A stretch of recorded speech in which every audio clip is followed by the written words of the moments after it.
एक छोटे से गांव में पूजा नाम की एक गरीब लड़की रहती थी।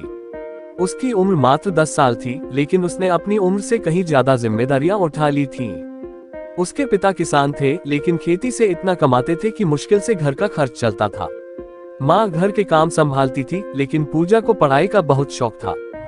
गांव में एक सरकारी स्कूल था जहां पूजा पढ़ने जाती थी। उसके पास स्कूल बैग, किताबें और ढंग के कपड़े नहीं थे। अक्सर उसके सहपाठी उसे ताने मारते और उसका मजाक उड़ाते थे, लेकिन पूजा इन सब से हताश नहीं होती। वह जानती थी कि शिक्षा ही उसका भविष्य बदल सकती है।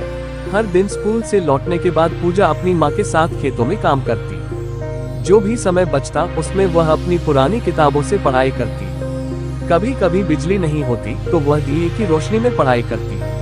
एक दिन गांव में एक सामाजिक कार्यकर्ता आए, जिन्होंने बच्चों की शिक्षा को बढ़ावा देने के लिए एक कार्यक्रम आयोजित किया।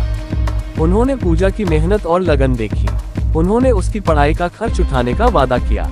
पूजा ने आगे की पढ़ाई के लिए शहर के एक बड़े स्कूल में दाखिला लिया।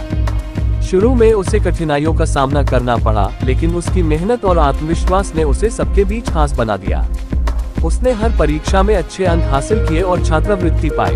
कुछ साल बाद पूजा ने इंजीनियरिंग की पढ़ाई पूरी की और एक बड़ी कंपनी में नौकरी की। अब वह अपने परिवार को गरीबी से बाहर निकाल चुकी थी और गांव के बच्चों की शिक्षा के लिए मदद कर रही थी। ये कहानी हमें सिखाती है कि परिस्थितियां चाहे कितनी भी कठिन क्यों न हो, मेहनत और दृढ़ संकल्प से हर बाधा को पार किया जा सकता है। गरीबी से लड़ने का सबसे बड़ा हथियार शिक्षा है।